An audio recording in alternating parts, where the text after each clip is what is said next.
সেদিন আমাকে দেখে না চেনার ভান করছিলে, কিন্তু আজ তো এখানে কেউ নেই। আমার সঙ্গে তোমাকে যেতেই হবে। এই যে আমার পাসপোর্ট, যার দ্বারা প্রমাণ হয়েছে আমি এখানকার নাগরিক, আর এতে স্ত্রী হিসেবে শ্রীলার নামই লেখা আছে। এই যে আমাদের বিয়ের রেজিস্ট্রি সার্টিফিকেটের অ্যাটেস্টেড কপি। আশা করি এই দুটো প্রমাণই আপাতত যথেষ্ট।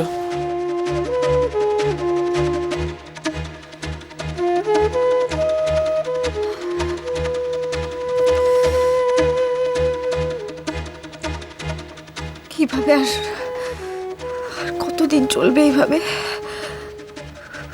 লোকটার হাত থেকে আমি কি করে নিজেকে বাঁচাবো কে জানে।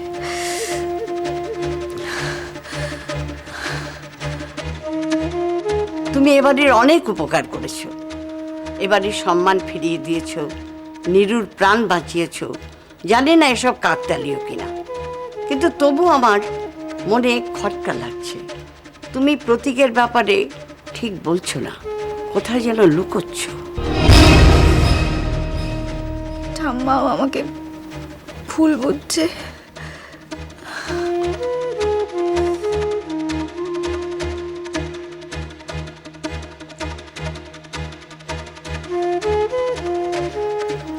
আয়না, তুমি এখানে কি করছো? আমি তোমাকে গোটা বাড়ি খুঁজে বেড়াচ্ছি। কেন, কি হয়েছে?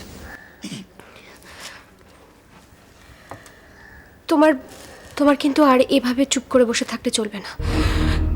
এবার কিন্তু তোমাকে মুখ খুলতেই হবে। কি কি ব্যাপারে মুখ খোলার কথা বলছো বলো তো? প্রতীকের ব্যাপারে।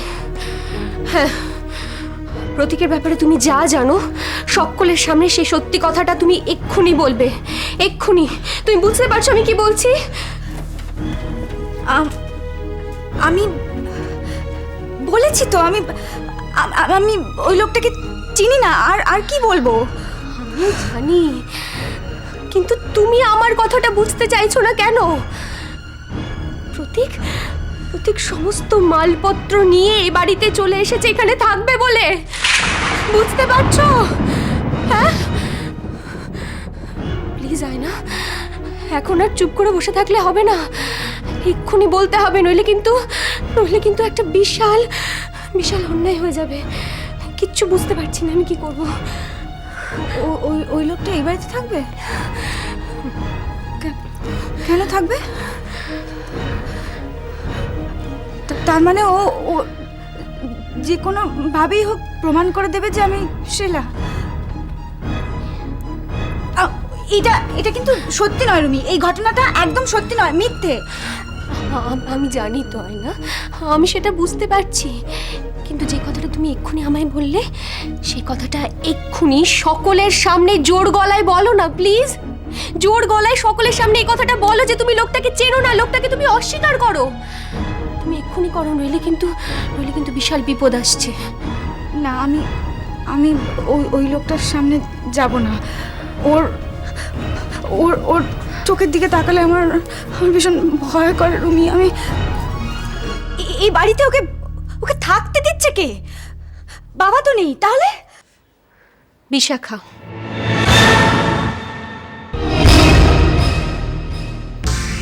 বিশাখা ওকে ব্যবস্থা করে দিয়েছে এখানে থাকবার জন্য। আমি আড়াল থেকে সব শুনেছি আয়না। শোনো, তুমি ওই লোকটাকে এত ভয় পাও, ওর সামনে তোমাকে কিচ্ছু বলতে হবে না। তুমি আমাকে বলো, এখানে কেউ নেই, আমায় বলতে পারো তুমি। ওই লোকটা কেন এই বাড়িতে থাকবে? কেন থাকবে এই বাড়িতে? তুমি বুঝতে পারছো না কেন? তোমার ওপর প্রেশার ক্রিয়েট করার জন্য। এছাড়া ওদের আর কি কাজ আছে? দেখো, এখনো সময় আছে, তুমি আমায় বলো, তুমি লোকটাকে এত ভয় পাও কেন? আমায় বলো সব খুলে।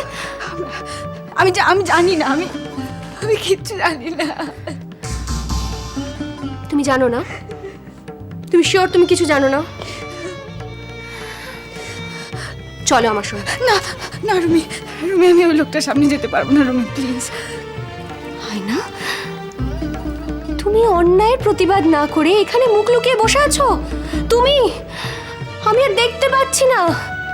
তুমি একবার একবার সকলের সামনে এই কথাটা বলো যে তুমি ওই লোকটাকে চেনো না, জানো না, ওই লোকটা জোর করে তোমাকে নিয়ে যাচ্ছে।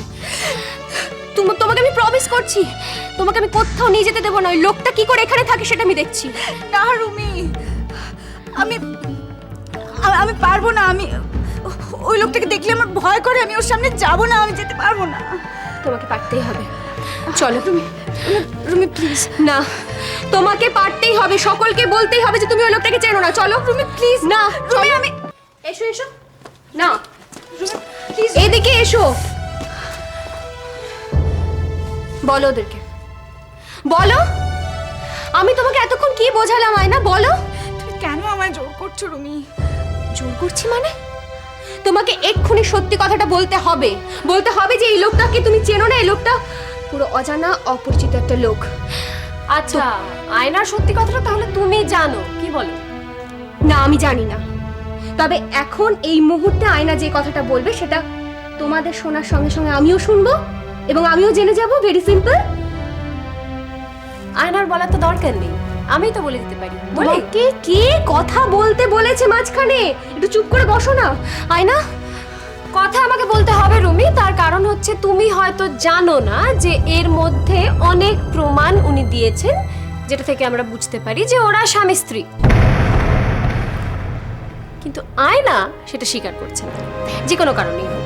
তাই আমাদের যেটা উচিত, স্বামী স্ত্রীকে আলাদা করে কথা বলতে দেওয়া উচিত, ইন্টারফিয়ার না করে এখান থেকে চলে যাওয়া উচিত, ওদের একা ছেড়ে দিয়ে। চলো যাই। আমি যাব না।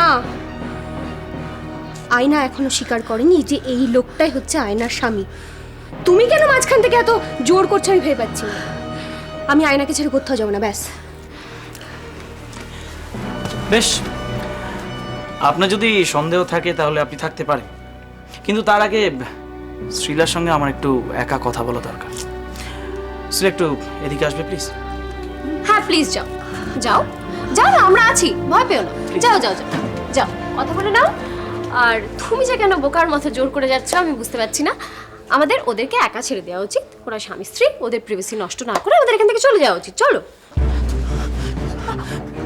কি হলো শ্রীলা, কথা বলছো না কেন?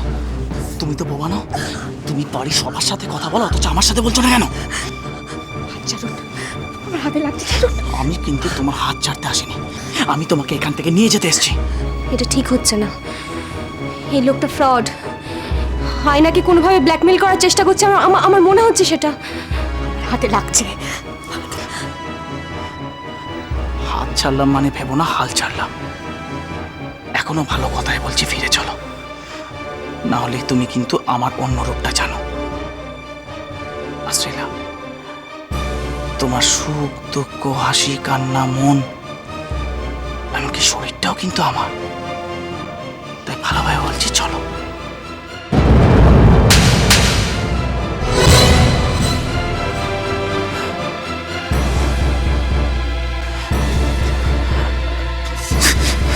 শ্রীলা, শ্রীলা, তুমি আমাকে মারো, তুমি মারো আমাকে, তুমি মারো। এতদিন তোমাকে না খুঁজে আমি রেখে দিয়েছিলাম, তো এটা আমারই দোষ, তুমি আমাকে মারো। শ্রীলা,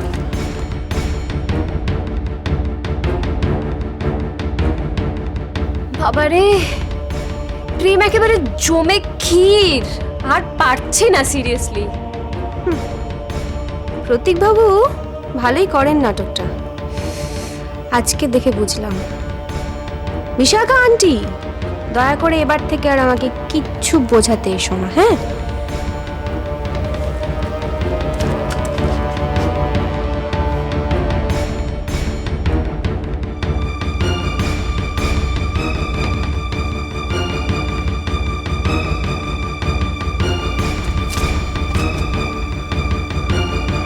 লাগলো?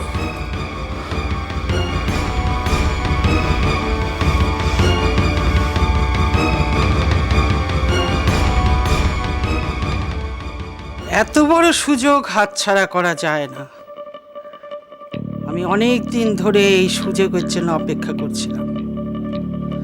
বাবা তার সমস্ত সম্পত্তি দিদির নামে লিখে দিয়েছিলেন। আমার স্বার্থপর স্বভাবের জন্যে বাবা আমাকে বঞ্চিত করেছিলেন,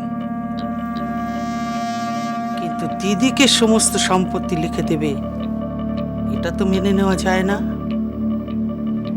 আমি আমার নিজের জোরে স্বামী সন্তান সবাইকে ছেড়ে একা বেশ আছি। না না, আমার কোনো কিছুই অভাব নেই, সব কিছুই আমার আছে। কিন্তু বাবার সম্পত্তি দিদি একা ভোগ করবে সেটা কি করে সম্ভব? তাই তো আমি দিদির সংসার ভেঙে দিদিকে আমার বাড়িতে এনে তুলেছি। এবার ওর বউকে সোজা করার দায়িত্ব আমার। আরে আইন এখন বৃদ্ধ বাবা মাকে অনেক সুবিধে করে দিয়েছে। দরকার হলে অপূর্ব আর তার বউকে, বৃদ্ধ মাকে যন্ত্রণা দেবার অভিযোগে আমি কোর্টে দাঁড় করাবো।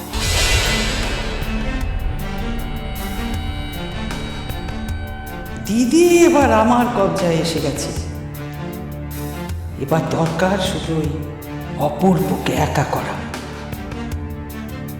দিদিকে এখন আমি যা বলবো তাই করবে। নতুন বউয়েরও সব ব্যবস্থা হয়ে গেছে, শুধু ওই কেউ ভূত দুটোকে রাস্তা থেকে সরাতে পারলেই সব সম্পত্তি আমার হাতের মুঠোয়। অলকা, এবার তোমার স্বপ্ন সফল হবেই। বাবার বঞ্চনার শিকার আমি। এবার আমি গুনে গুনে শোধ তুলব।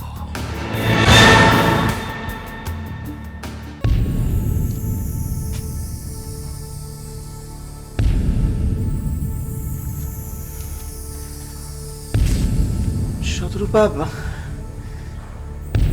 ঝর্ণার কাছ থেকে সব শোনার পরে আমি বুঝে উঠতে পারছিলাম না যে আমি কি আসলে কি জানো, আমরা একটা পরিস্থিতির শিকার।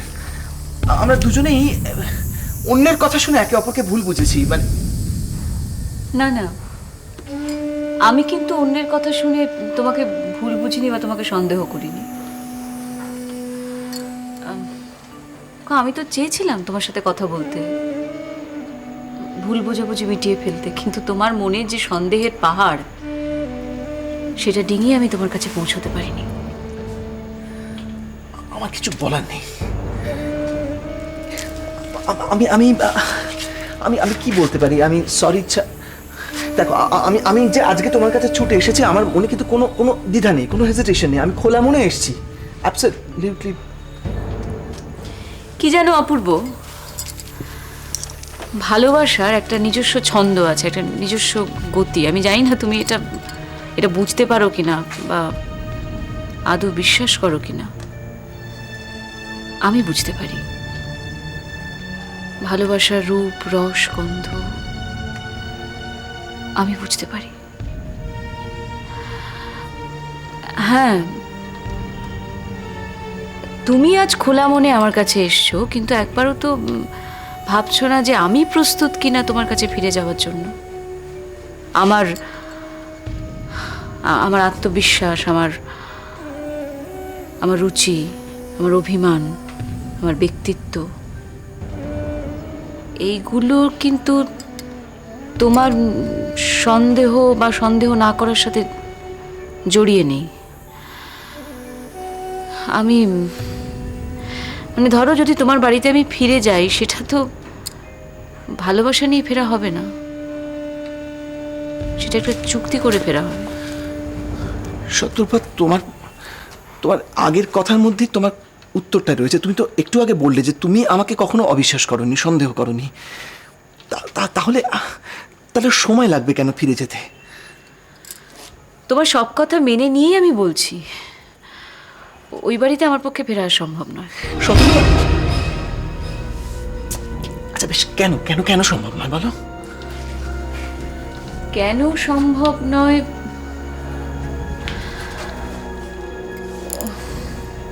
তোমাকে একটা কথা বলা হয়নি, ওই বাড়ি থেকে ফেরার কয়েকদিনের মধ্যে আমার মা মারা গেছে। কি? এই খবরটা তুমি আমাকে দেবার প্রয়োজন পর্যন্ত বোধ করোনি? কি হবে খবরটা দিয়ে, তুমি আমাকে বলো তো। একজন মানুষ যার সামনে আমরা দুজনে দাঁড়িয়ে শপথ নিয়েছিলাম একসঙ্গে চলব, দুজনে দুজনকে বিশ্বাস করব, আজকে সেই সেই মৃতার সামনে, সেই মৃত্যু পথযাত্রী মানুষটার সামনে গিয়ে দাঁড়াবো কোন মুখে? মানে অভিনয় করতে হবে তো, আমাদের তো ভান করতে হবে। সেটা আমার রুচিতে বেঁধেছে, আমার আত্মসম্মানে বেঁধেছে। তাই বুঝলাম, তুমি সম্পূর্ণভাবে আমাকে অস্বীকার করে বসে আছো, একদম মন থেকে, ভিতর থেকে। আর কিছু বলার নেই আমার। আমি আর বিরক্ত করবো না, আমি যাচ্ছি। কিন্তু একটা কথা, শতরূপা, যদি তুমি কখনো মনে করো যে তোমার জীবনে আমাকে প্রয়োজন, আমাকে বলো, আমি কিন্তু ফিরে আসবো। শোনো, এক মিনিট।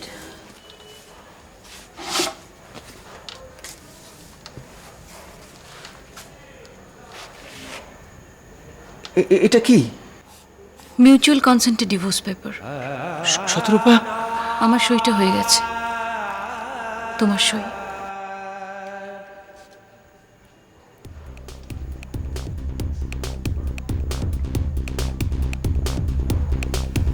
তুমি যাওয়া আসার সব রাস্তা বন্ধ করতে চাইছো? বেশ, আমার তো কিছু বলার নেই। একটা কথা, আমি কিন্তু আজকে খোলা মনে এসেছিলাম। এটা যেমন আজকে সত্যি, কালকেও সত্যি থাকবে।